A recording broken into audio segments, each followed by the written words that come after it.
Okay. Pardon me. Wow. All right. So,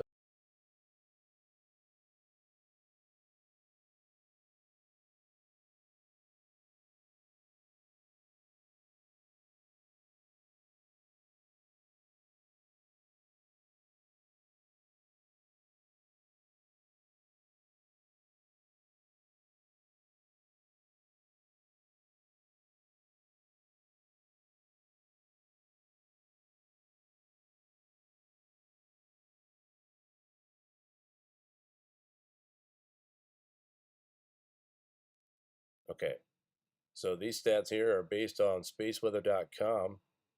Our solar wind speeds are coming in at 729 kilometers per second with a density of 27.15. So, very thick stream bombarding Earth's magnetic field right now. Cosmic ray dosage rates right now are a negative 3.8%, but I'm here to tell you during a maximum, a strong maximum, if you go over to spaceweather.com, it'll give you the highs and the lows. Max, the very high rating, is plus 11.7%. Now, when the cosmic radiation dosage rates are above, they're in the positive, that means the opposite. You're not getting as much cosmic rays in the atmosphere. All right. So the magnetic field is stronger when you see cosmic ray dosage rates in the plus. It's when they're in the negative is when we get impacts still.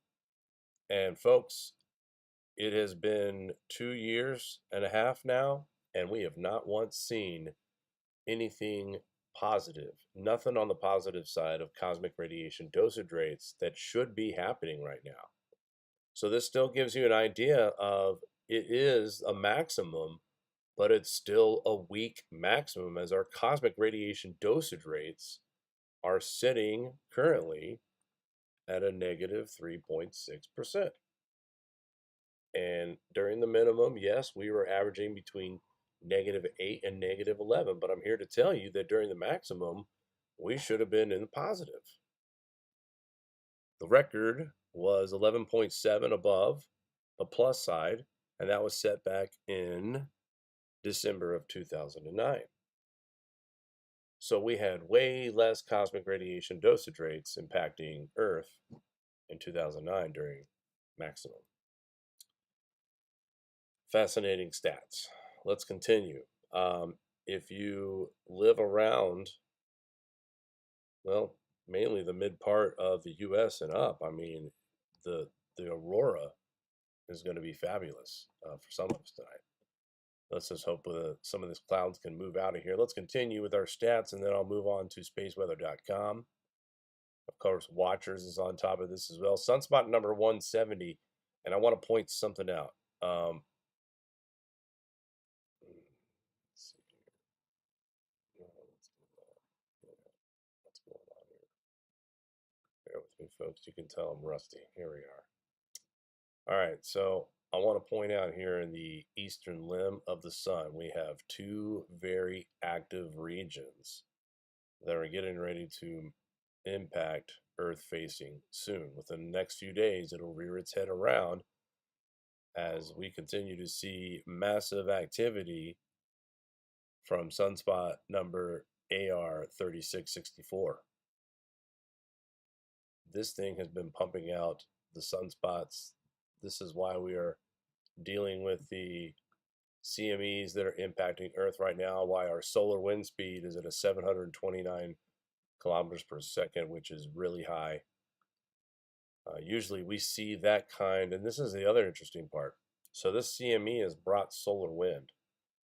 The other way we get solar wind like this is when we get a giant coronal hole in the sun that is Earth facing. And usually the most impactful ones are the ones that are here in the dead center. So we're going to see solar wind speeds in the beginning and the middle of the minimum part of this cycle. When we see these big giant coronal holes develop in the middle, they also will produce higher solar wind speeds because these coronal holes are allowing these highly charged particles to escape from the sun's corona.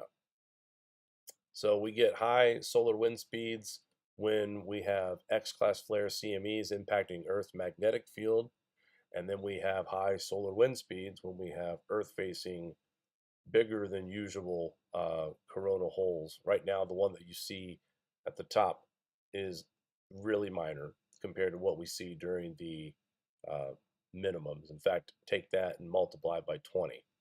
And that's the kind of well, maybe not 20. Come on, let's go 12.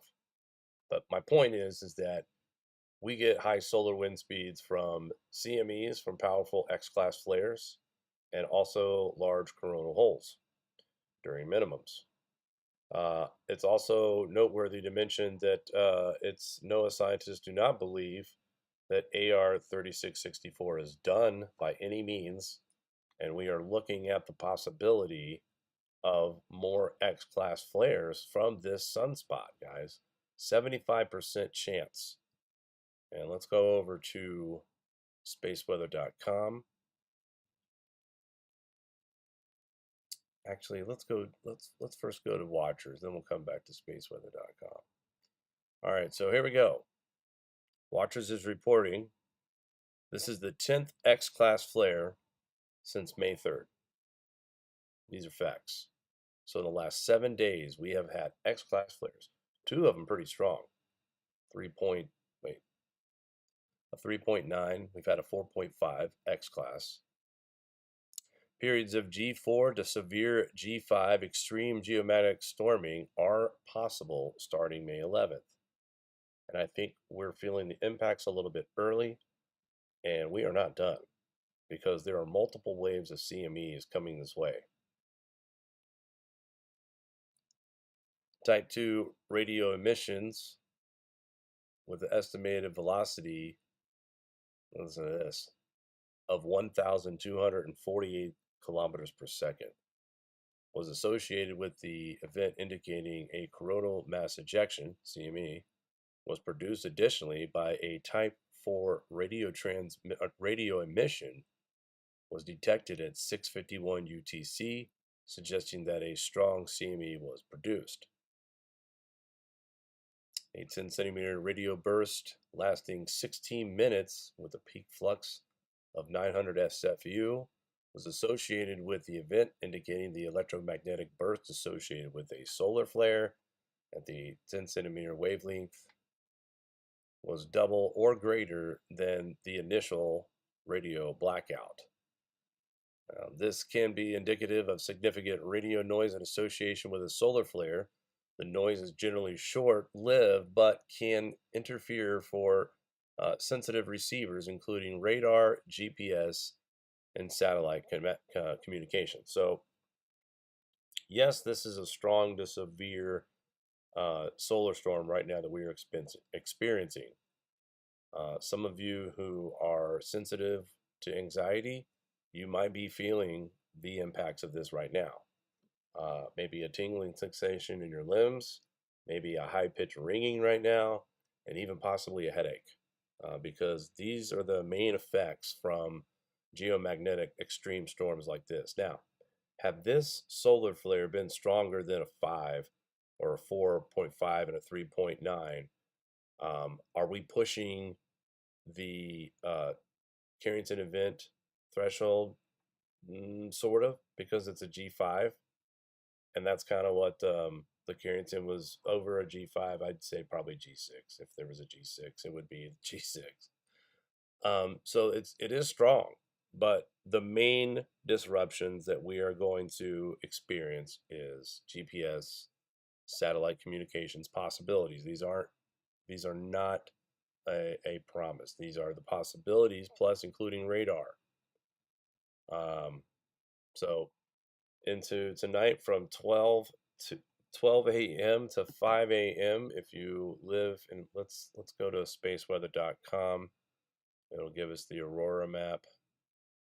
We'll zoom on that. Boy, I'm telling you, I'm having trouble engineering back and forth between certain web pages. Our web page is is crashed right now. It can't handle the traffic. So it looks like we're gonna have to boost some things to get that fixed because that's supposed to be the go-to there. I do apologize, but yeah, we are having trouble, folks. I'm trying to get back to spaceweather.com. I wanted to show the royal map. Here we go. Absolutely gorgeous looking pictures here, but check this out. Let's zoom in on this so everybody can see this. If we take a look, this is an improved forecast, guys. Check that out. So if you live in North Dakota, Minnesota, Wisconsin, the upper part of Michigan, and I would say Detroit, but if there's so much city light pollution, it's going to be really hard to see. But in the red, guys, the red is indicating that the aurora is dancing over your head. So if you are living in these states that are in the red right now, you can go outside as long as there's no clouds and see some beautiful colors right now. Most of Europe, when this thing first hit, everybody's sky was pink and purple. Now, this is basic 101 grand solar minimum stuff. When we see pink, first of all, pink is an indication of a lot of nitrogen in the atmosphere. Okay, so the brighter the pink, the more nitrogen. And what does nitrogen cause? Cooling. All right, and we saw a lot of bright pink auroras tonight, or earlier tonight in Europe. Now the second one, the purple ones, those are a presence of highly charged particles, an abundance of that. So if you're seeing purple and pink tonight in a very strong presence, you've got two things going on. A, you've got a high amount of highly charged particles in the atmosphere, very high. And you also have the pink, which is the nitrogen. The stronger the pink, the more nitrogen. And again, this explains why we've seen so many tornadoes in the month of April. We have a lot of cold air in the upper atmosphere and just a lot of ingredients that are coming together. I was looking at tropical tidbits and the extended forecast. I mean, for the Midwest, Ohio Valley into the Northeast, we're not looking at usual temperatures this point of the year. We are staying cool here in upstate New York. I tell you, we're just floating in and out of the 60s and 50s for daily highs, even all the way into Memorial Day weekend. We might hit the 70s. But back to the space weather, because this is a rare occurrence. Um, we haven't had a storm this strong since September of 2017, and it did not hit G5 um, numbers.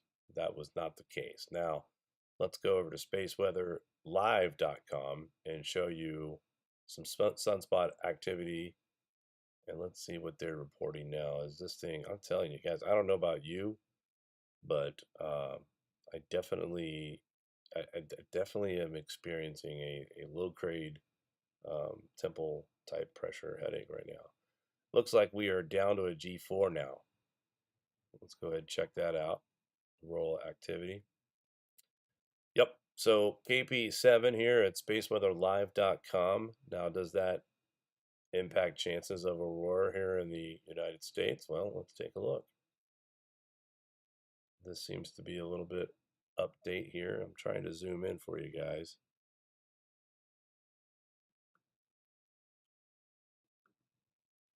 No, it's not letting me zoom.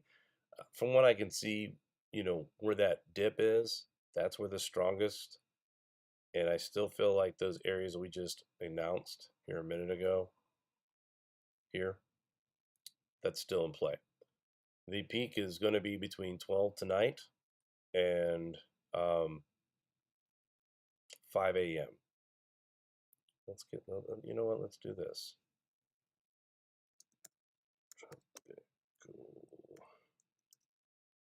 There we go. Let's take a look at the, we'll go live here, real time. Let's check out, actually, let's go satellite imagery.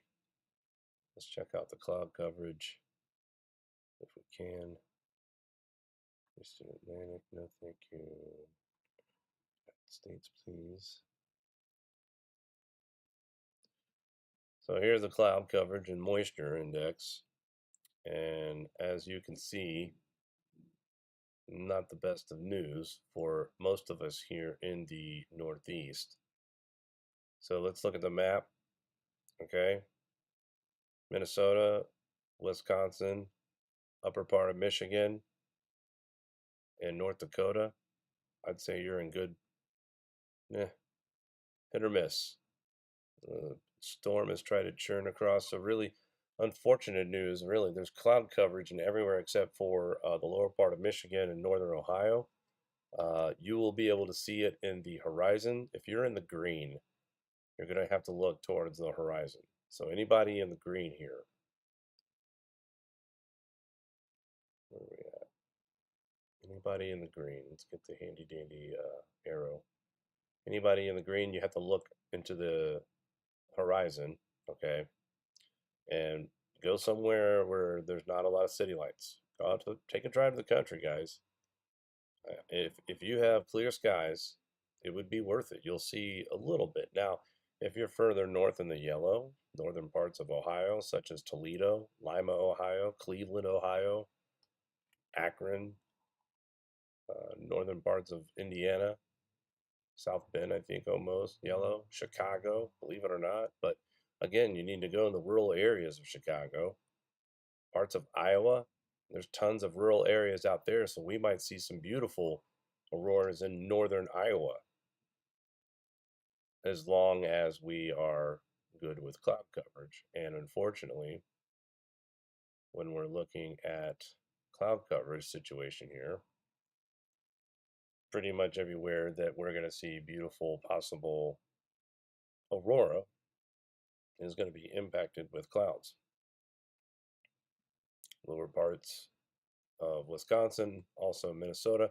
The Dakotas, you might get to see some really good stuff. Cleveland, yes. Toledo, yes. South Bend, maybe. Gary, Indiana. Parts of Chicago briefly later tonight. And yes, if you live in like Flint, Michigan, and you can go to a rural area, you will see the Northern Lights tonight. The rest of us, if we're so fortunate and this thing strengthens up again, which is a good possibility because we had 5 consecutive X-class flares that are probably going to be continuing to impact Earth's magnetic field as we continue through the night. So I was going to do a live show tomorrow. I still am to update everything, but I figured tonight was kind of a big deal because we've never seen a G5 since the Grand Solar Minimum channel has been in existence. And we've been doing this since, well, late 2016. It all started with Lee Wheelbarger and Mari and myself. We were doing podcast on WTF Sky. And the show turned into this 2-hour conversation with the chat with Lee, and it just kind of grew from there. So we went from just kind of doing it once in a while and having these long talks, and then we were everyday channel, and we haven't been so consistent lately. But here is an example of, this is the kind of stuff that you talk about when you're talking about maximums. It's been what we've expected so far, but these are pretty remarkable events that we are witnessing right now. And I would be surprised with all the cosmic radiation that we're getting right now. And even though it's not as bad as it was in the minimum, but we're still getting, pretty good dosage rays right now. It could increase the rain.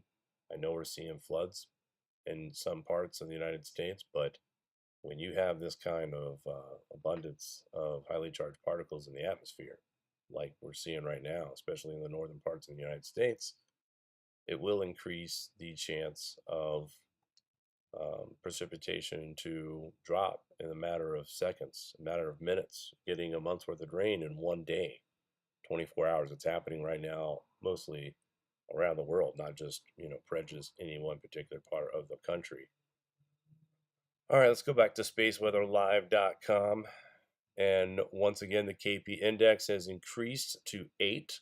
So we are now back into a severe geomagnetic storm. A 7 was took us down to a G3. We're now back into a G4. So Real time, folks. This storm has just picked it up a notch, and I do believe, yep, the Aurora line is now much bigger. If you see it, here we go. It's actually covering a little bit further south. So this thing is not over by any means. I wish we could get to grandsolarminimum.com to look at all of our SDO pictures, but we are real time right now here on the East Coast. It is 9:30 on the nose, and we are currently in a G4 geomagnetic storm. This started picking up about an hour ago.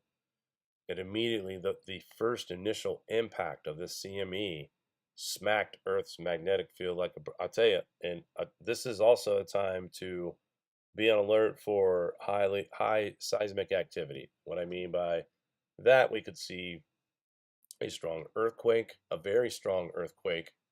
We also could see volcanic activity increase, but more likely we will see some type of large earthquake in the 7.2 range or higher. With this kind of impact, with the way the solar wind smacked Earth's magnetic field, that's going to have an impact on seismic activity. But right now, we're looking at the beauty of these geomagnetic storms, and that is what we're going to see tonight outside if you live in these areas here. And I'll take you to this forecast here. This line is going to continue to move further south, guys. In fact, yeah, Mari and I are definitely getting out because the lines did just drop a little bit more. It is actually orange for us out here. So if we can get some cloud break late tonight, we will go out and get some pictures, hopefully, of some Aurora. I know a couple of spots that I would love to drive to. And if, like I said, we will try to get some pictures tonight of this because this is not always common to see Aurora this far down, especially the ones that we could potentially see tonight. And they could just be a little bit more prevalent than the ones that are just dancing on the horizon. These could be a little bit more brighter in the sky if you're in the right area. Again, get away from the city lights. All light pollution, get away from it. All right. I'm going to take a look in the chat. Seems like we got a lot of people in here tonight. Ooh, nice. 148 people. Let's smash that like button. Melody, good to see you out there. Runs with scissors. He's going to fly his solar kite this weekend. Yeah, this will be a good weekend for it. Knife Collector, my friend. Man, we finally get to catch each other on a live stream. Good to see you, man.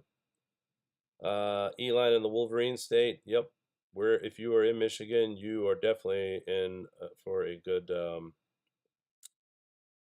treat tonight. Let's see who else is in here. Ria, good to see you. Haha, that rhymed. All right, that's ridiculous. I'm sorry. What else? Who else we got here? Trevor.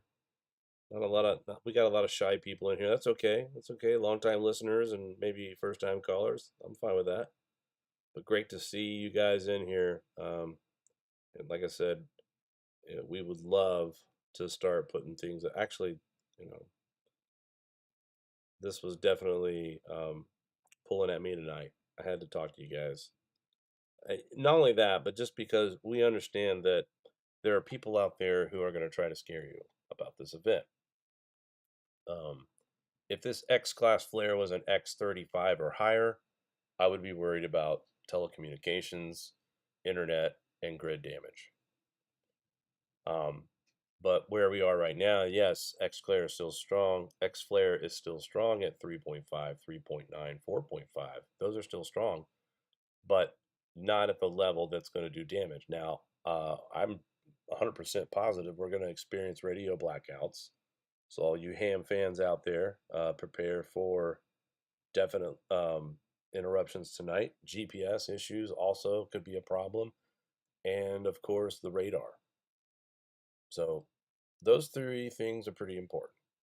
If you ask me, radar, ham radio communications, and of course, GPS satellite. So many folks rely on that. So But if this was any stronger, guys, if this was any stronger, this could have had potential damage. So for those of you that live in the yellow part and up, enjoy. Those of you that live in the green, this is going to be something you're going to see on the horizon. You're going to want to go to the country where there's no city light pollution. You're not going to see this if you live in the burbs. Sorry, too much light pollution. Anywhere it's got street lights, you're not going to see it. Drive out. Take the drive, guys. Especially if you live in the red areas and your sky is clear. Go. Go. This might be the only time you see it like this in the United States.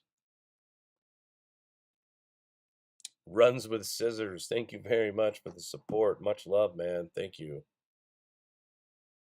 This is a dress rehearsal. A nice live show. Yes, it is. We're just shaking the rust off, folks. Just shaking the rust off. This is definitely worthy of, broadcasting about, though, because like I said, there's a lot of people who are going to try to tell you that this is going to be it. You better get your bunker ready now. If you don't have one, I've got them for sale for $4,999. You want to avoid that kind of talk, especially when it's spurred on because of events like this that are phenomenal, but this is not quite the big one yet, but very strong and definitely the strongest geomagnetic storm event that we've had since the history of this channel. And let's see, it'll be 8 years in 2020. Well, 7 years. So we've been 7 years going on 8 years on YouTube. And we've never experienced this. That's the beauty of it. It's the beauty of this. Mari and I have almost witnessed an entire cycle from minimum to maximum to minimum. That's the beauty of it. To be able to observe it, to understand what's going to happen, because you've seen it before, or you've done this research long enough, and you understand, and you know the expectations of what's to come. And it's just really, really amazing to be alive during this time in history where we have the technology to monitor it, we have the technology to communicate to each other and report on it. I mean, these are great times. We have just the right kind of equipment to manage this and watch it. Now, I'm not saying don't prep. I'm not saying stop prepping if you're prepping. Not at all. Continue prepping. It's always good to be self-sufficient. Price of food is outrageous. Price of energy is going way up. I don't know if you guys have noticed, but your car insurance is going up because they don't want you driving anymore. They want to squeeze so much money out of you that you just say, you know what, I'm going to take the bus to my new job. I can't afford to drive. I know people right now that are spending almost $1,000 a month between their car payment and insurance. And it's not because accidents are up, folks. It's all about that Green New Deal, trying to reduce the emissions and all that other grand stuff out there. But I'm here to tell you, there's nothing more powerful than the sun. And tonight, it's showing us that right now. I don't know. I could turn it up a little bit. I'm sorry about that, folks. Yeah, my voice is also kind of low, so I do apologize. I haven't talked in a while this long, so yeah, 30 minutes on the nose, right as I said that.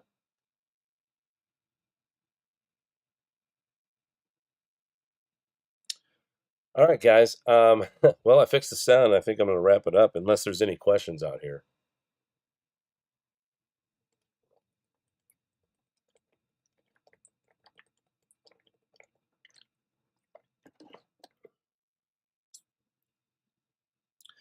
Yes, it is, Rhea. It is definitely going out with a bang. And, actually, let's go look at one more thing before we take off for the night.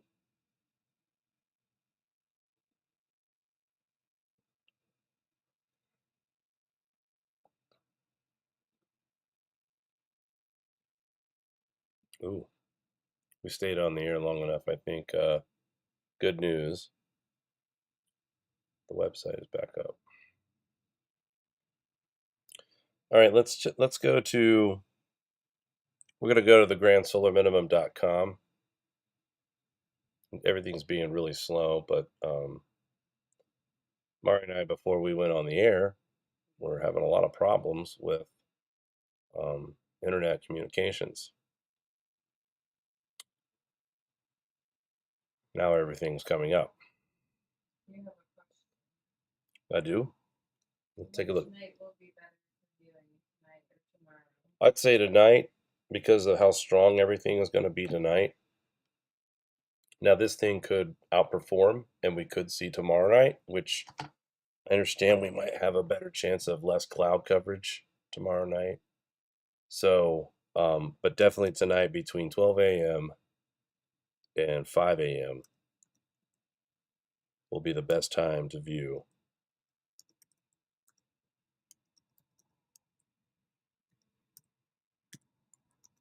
I'm excited. Like I'm gonna kind of monitor. Oh, the page is not working.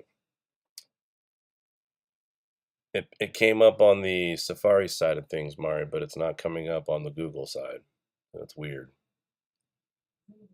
It's vid. All right, let's go ahead and close that. I'll just go back to.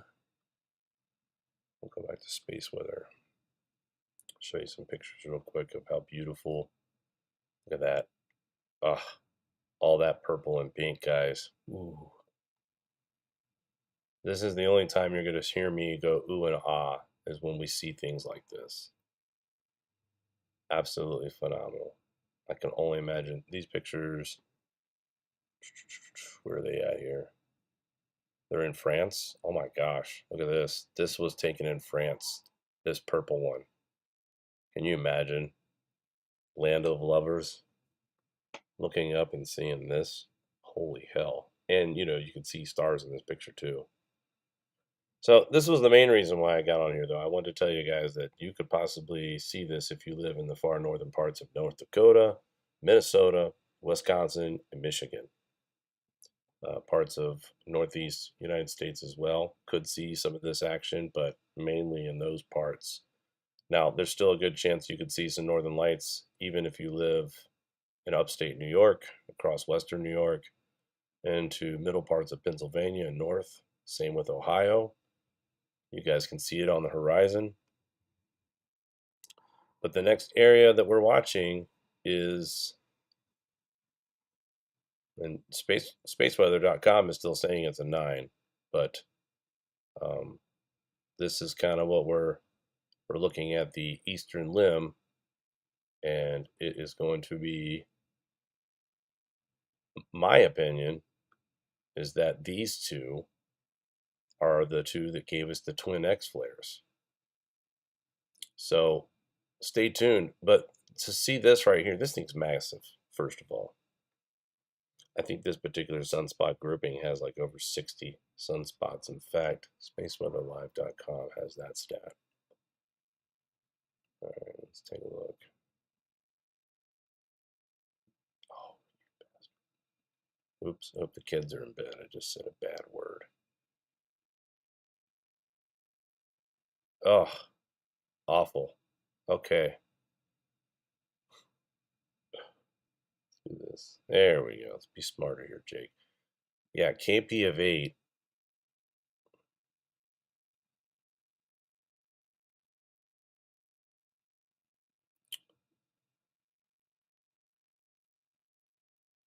Let's take a look. Yeah, this page just froze up. I bet you the amount of traffic on both space weather and spaceweatherlive.com is just absolutely insane right now. Yeah, these pages are frozen up. All right. Well, I think we got the idea. Strong storms, they will continue to press on. But again, 75% chance of X-class flares in the next 24 to 48 hours, guys. That's not just for tonight, that's for tomorrow too. So I'll pull some more things together. Hopefully we can get some footage of this tonight. We may even jump to a live stream if the cloud coverage is gone. We might go to a live stream from one of our phones and just broadcast what we can see. But otherwise, we will do a show tomorrow, 2 p.m. right here on the Grand Solar Minimum channel. So thank you all for tuning in. Again, we will talk soon.